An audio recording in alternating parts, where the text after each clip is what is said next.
Bon après-midi à tout le monde. Good afternoon, everybody.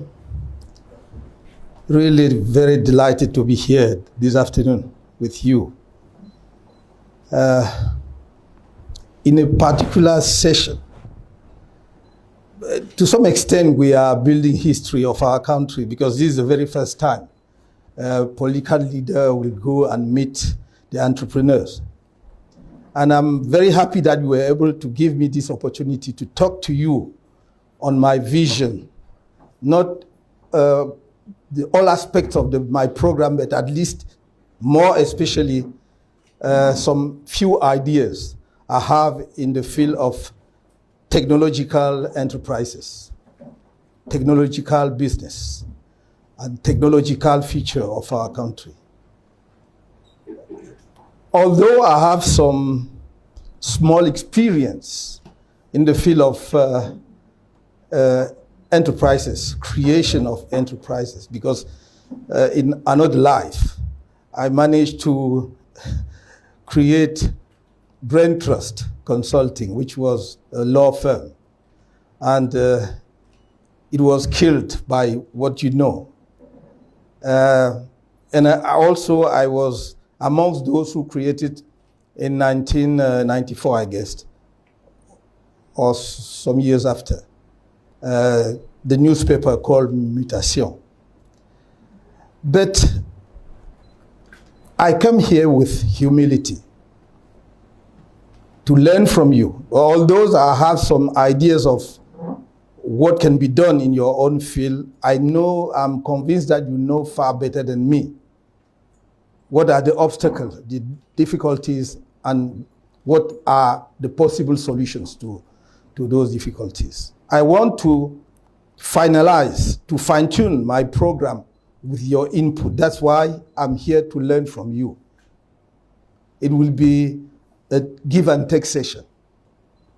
So please, feel free. My speech will be very short because I would like to give the floor to everybody in the room to share with me his own preoccupations, vision, and possible solutions on this matter.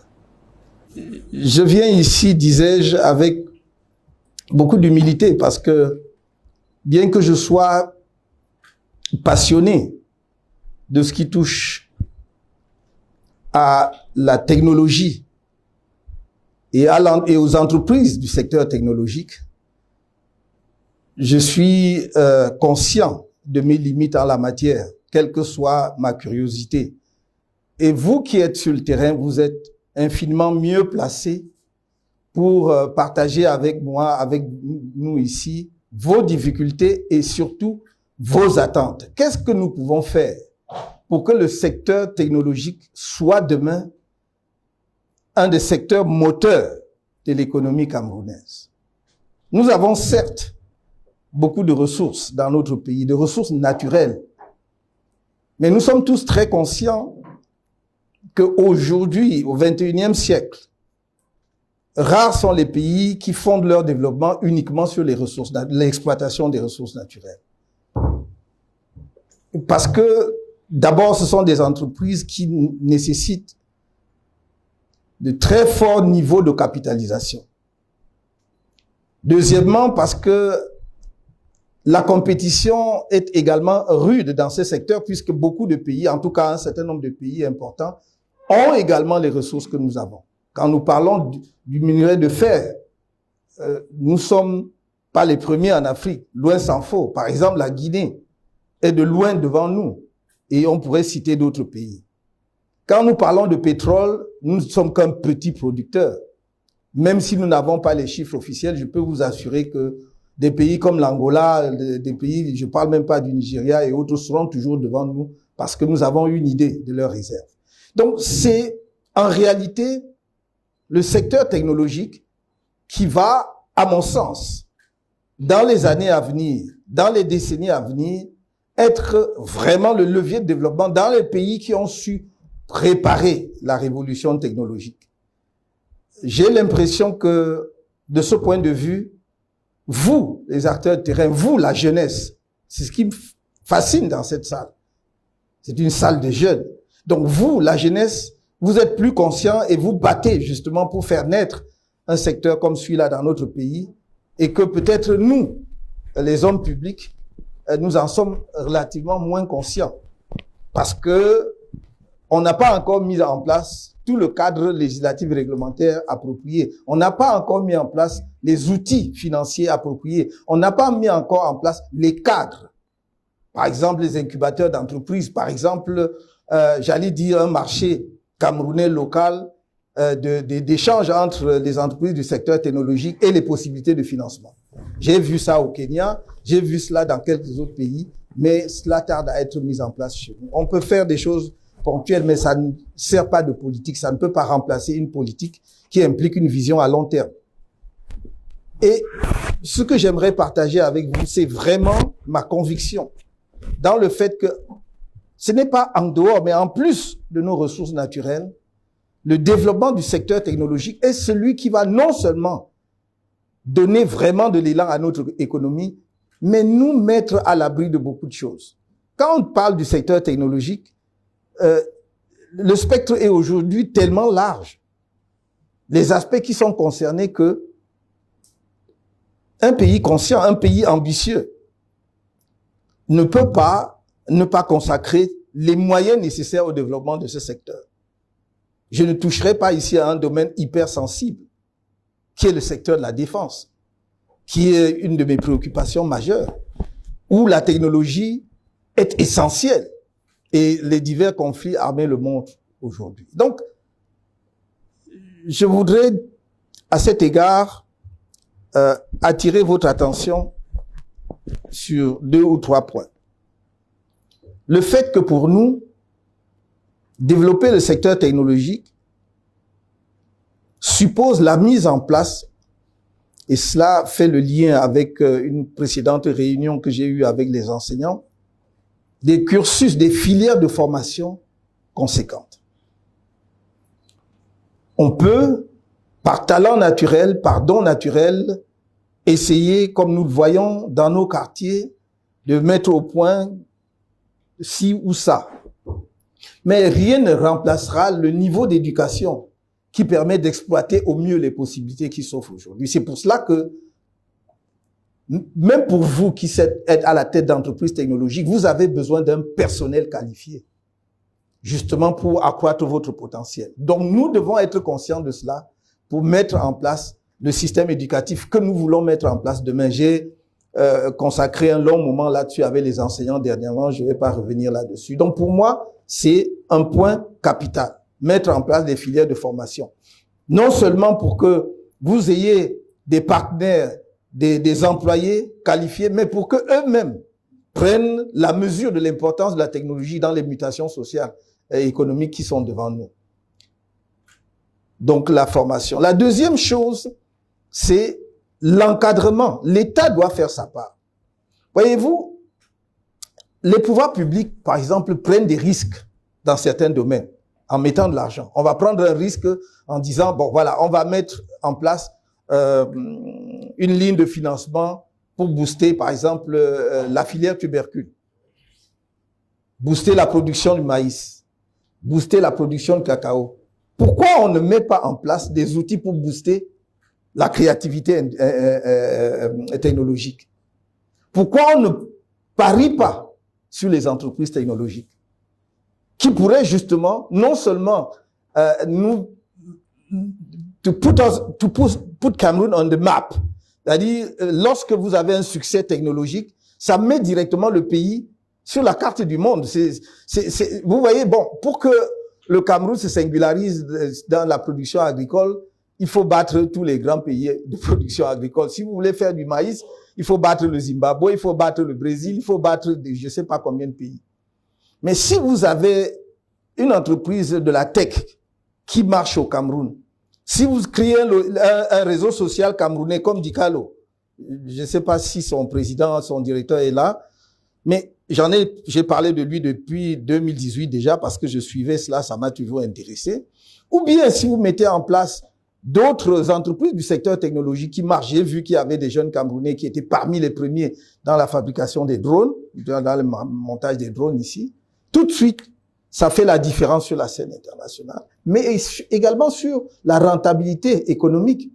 Donc, la deuxième chose, c'est que l'État doit prendre vraiment, et ça, c'est notre engagement personnel, le taureau par les cornes, de deux manières. Premièrement, sur le financement. Je pense qu'en dehors du capital risque que certaines entreprises ou certaines banques mettent en place, et même en dehors, dans le cadre même du capital risque, l'État peut entrer dans le capital risque. Je dis souvent qu'on n'a pas besoin de créer, on va pas aller pour chaque secteur créer une banque, parce que j'ai dit on commet souvent l'erreur chez nous de ne pas apprendre les leçons de notre passé. Vous dites vous faites une banque agricole, vous ne vous demandez pas pourquoi la banque agricole a échoué hier. Vous faites une banque de PME, mais vous vous demandez pas pourquoi ça a échoué. Et si je vais plus loin, il faudrait peut-être créer une banque des entreprises du secteur technologique. J'ai dit non. Il faut ouvrir des lignes de crédit dans les institutions financières existantes. Vous ouvrez une ligne de crédit, vous pouvez vous associer au capital risqueur et chaque année, effectivement, organiser au Cameroun un forum où, je reprends ce que j'ai vu au Kenya parce que j'en ai été témoin. Les gens venaient de l'île Maurice, d'Afrique du Sud, d'un certain nombre de pays, se retrouvent au Kenya et les jeunes présentent leurs entreprises ou leurs projets même parfois. Concret. Et à la fin, on examine, on décide si on met 2 millions de dollars ou 1 million de dollars ou 5 millions de dollars à sa disposition parce que c'est une prise de risque. Voilà. Et donc, je pense que ça, nous devons pouvoir faire ça au Cameroun. La deuxième chose, c'est que il est temps que l'État crée des incubateurs ou contribue à créer des incubateurs. J'ai dit, quand j'ai vu à l'époque, avant que la Covid-19 vienne tout arrêter, qu'il y avait, encore sur l'initiative des jeunes que vous êtes, il y avait le Silicon Mountain dans le sud-ouest, à Buea. Ce sont des jeunes Camerounais, leur propre initiative. Et vous voyez, la différence, c'est que ils avaient de la clientèle à l'étranger, à l'international. Donc, en réalité, ils ramenaient au Cameroun de l'argent frais net à cause, justement, des performances technologiques de leur secteur. Et donc, il faut réactiver. We have to rekindle this type of enterprises. Il faut réactiver et accompagner et ne plus laisser simplement que les jeunes se débrouillent tout seuls, mais dire comment accompagner, c'est pas nécessairement tout le temps mettre de l'argent. Quand j'entends par incubateur, entre autres aussi, les cadres, j'ai toujours dit, et je soutiens aujourd'hui encore l'idée, que si dans un certain nombre de grandes localités camerounaises, à Douala, à Yaoundé, peut-être dans un certain nombre de capitales régionales, vous arrivez à mettre en place des incubateurs, des lieux où les jeunes peuvent venir, avoir un accès gratuit haut débit à Internet, où ils ont l'électricité, l'eau, ils n'ont aucun loyer à payer, mais chacun sait que il est admis là avec un projet qui est en gestation et qu'il a 6 mois ou 1 an, dépendamment du projet, pour être au point. Vous verrez une différence. Vous allez avoir 50, 100 pépinières. À la fin, peut-être, vous en aurez 2, 3, 4, mais qui sont vraiment solides pour faire la compétition. Ça, c'est le rôle de l'État. C'est le rôle des pouvoirs publics. Et je pense vraiment que ce sont pas des choses qui sont à notre portée, hors de notre portée, pardon. Miser, on va dire quoi? 50 millions de dollars sur un projet comme celui-là, c'est quoi? C'est rien pour l'État camerounais. Peut-être pour d'autres pays, c'est énorme, mais c'est rien pour l'État camerounais. Et c'est rien à côté d'autres types de risques que l'État prend, même dans le domaine entrepreneurial. Or, si je vous dis d'expérience, et les Camerounais sont talentueux comme tout le monde le sait, mais je vous dis que si vous dites il y a 50 jeunes qui sont en incubation à Yaoundé, 50 à Douala, 10, je sais pas moi, dans telle ou telle autre ville, à Buea, à machin et tout, je dis qu'à la fin de la journée, vous ne pourrez pas manquer 3, 4 ou 5 qui se distinguent avec des projets bancables et que l'on peut porter à un autre niveau. Troisième point, c'est d'assurer aux jeunes entreprises du secteur des technologies que vous êtes, mais dans d'autres secteurs aussi, et moi j'en prends l'engagement devant les Camerounais, si nous sommes en capacité, ou lorsque nous serons en capacité de gérer les affaires de ce pays, la commande publique sera donnée en priorité aux entreprises camerounaises. La commande publique. Parce que c'est de cette façon-là seulement que vous faites naître des entreprises d'une certaine taille. Non pas à n'importe quel prix. Je prends un exemple qui n'est pas nécessairement dans le secteur de technologie. J'ai dit, si vous décidez de passer toutes les commandes publiques de l'ameublement des bureaux de l'État administratif aux jeunes Camerounais, vous n'avez aucune idée de combien d'argent vous gardez dans le pays, ni aucune idée de combien d'emplois vous créez. Vous voyez, ici à Douala comme à Yaoundé, vous voyez des zones entières couvertes de meubles. Plus ou moins bien finis, peu importe. Ça, j'en suis conscient. C'est pour ça que je parlais de formation. C'est pour cela que nous parlons de centres de métiers.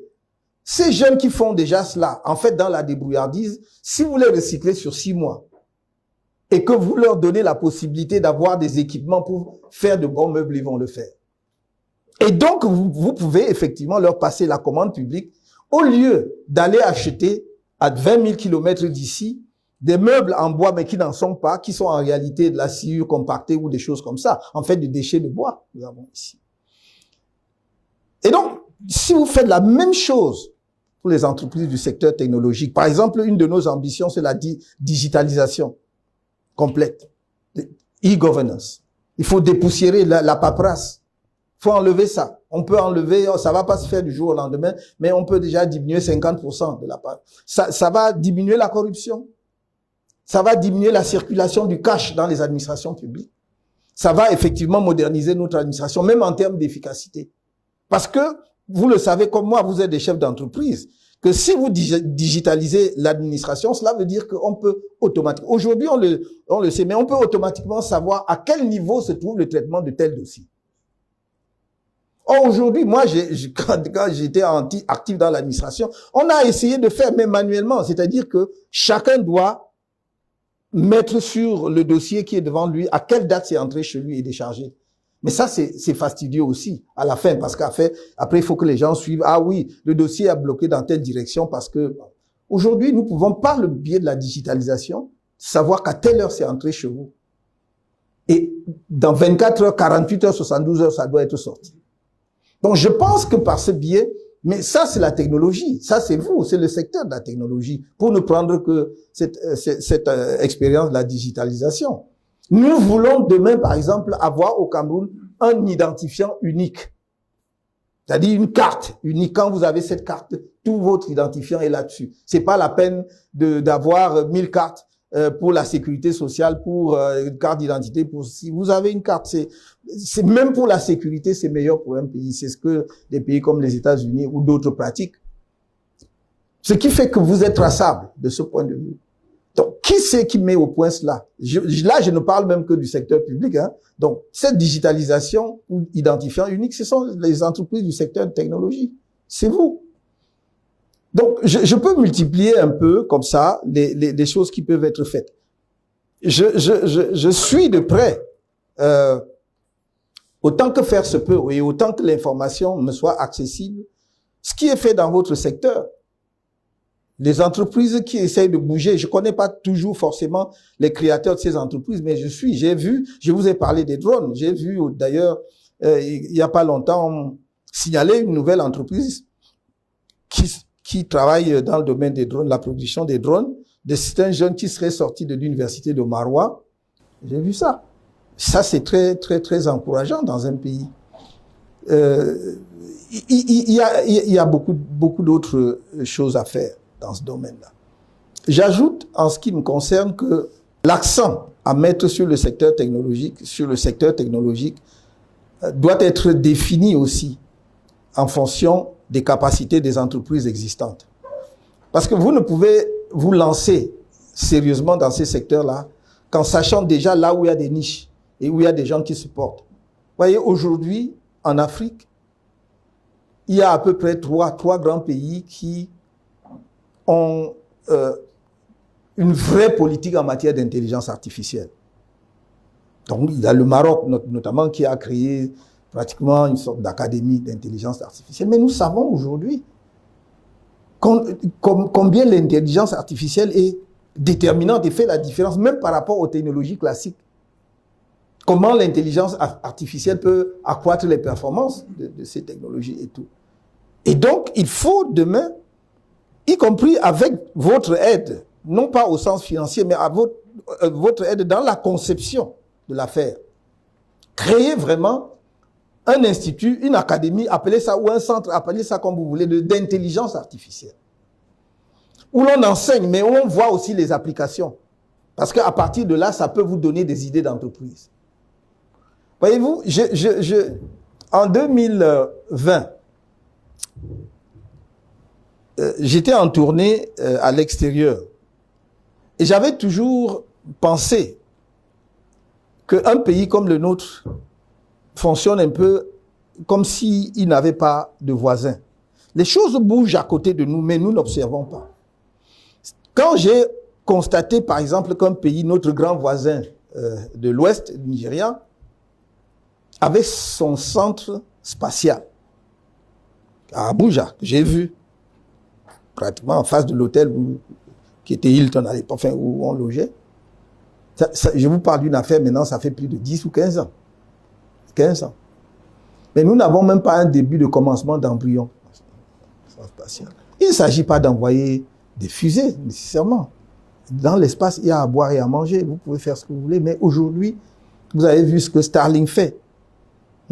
Voilà, il exploite l'orbite basse pour effectivement permettre la connexion Wi-Fi comme on n'en a jamais eu. Ça, c'est toujours le spatial. Hein.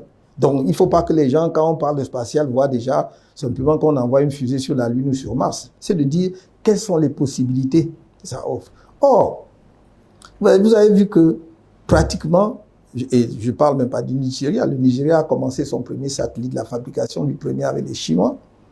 Il a fait le deuxième avec les Britanniques, il a fait le troisième seul. Et maintenant, ils construisent de vrais satellites seuls. Et tout le monde s'y est mis. Mais même si nous limitions ces développements technologiques au secteur agricole, à l'exploitation que nous pouvons en faire dans le secteur agricole uniquement, en informant les producteurs à temps sur le climat, le temps, il pleut quand, il va cesser de pleuvoir quand. C'est ce que beaucoup de pays africains qui se sont lancés dans le spatial font. Ça, c'est la tech. C'est encore vous. C'est ce que font, le Sénégal a lancé le sien, qu'il a fait un peu avec les Français, et d'autres pays. Il y a une douzaine de pays en Afrique aujourd'hui qui le font. Évidemment, les Égyptiens, les Algériens, le Ghana, l'Éthiopie, j'ai même vu le Rwanda et tout. Donc, je pense que nous avons, de ce point de vue-là, de retard sur beaucoup de secteurs et qui peut être comblé, parce que ce ne sont pas les talents qui manquent. Et c'est pour cela que je disais, ça doit être avec vous. Parce que l'État aussi peut même vous pousser dans une direction, en fonction de ses propres projets, de ses propres ambitions technologiques pour le pays. Quand j'ai vu dans les nouvelles, un jeune Camerounais en train de monter une entreprise qui va fabriquer ses propres motos qui ne consomment pas l'énergie fossile, c'est-à-dire des motos électriques. Je crois que c'est BI. Bon, je me suis dit, il y a quelque chose qui bouge dans le bon sens. Mais comment est-ce que, je ne crois pas que des jeunes comme ça font la mendicité. Mais il faut seulement que, à partir justement d'une idée comme cela, on voit comment on peut l'exploiter si nous sommes pouvoir public, même pour résoudre nos problèmes localement. Je pense par exemple aux problèmes de transport urbain et autres. Je crois que peut-être le patron de BI que je vois dans la salle nous édifiera davantage là-dessus. Mais je pense vraiment que le secteur technologique, et je vais m'arrêter là, le secteur technologique est un secteur, je le répète, that will play a crucial role in the development of our country. We cannot focus our economy on how to alleviate poverty. It means that you have abandoned any, any objective or any prospect of development. We must industrialize our country, knowing that technology is the key of every single development, serious development in every country in the world. And that's why I say it again, it will be a focus. Should we be in position to rule this country tomorrow, it will be one of our focus on how to accompany every single enterprises in that sector. That's the few words I wanted to share with you. And now I would like to learn more from you to help me know what are your concerns, what are your difficulties, and what can be done in the near future to make sure that we have a vibrant technological sector in our country. Thank you very much indeed.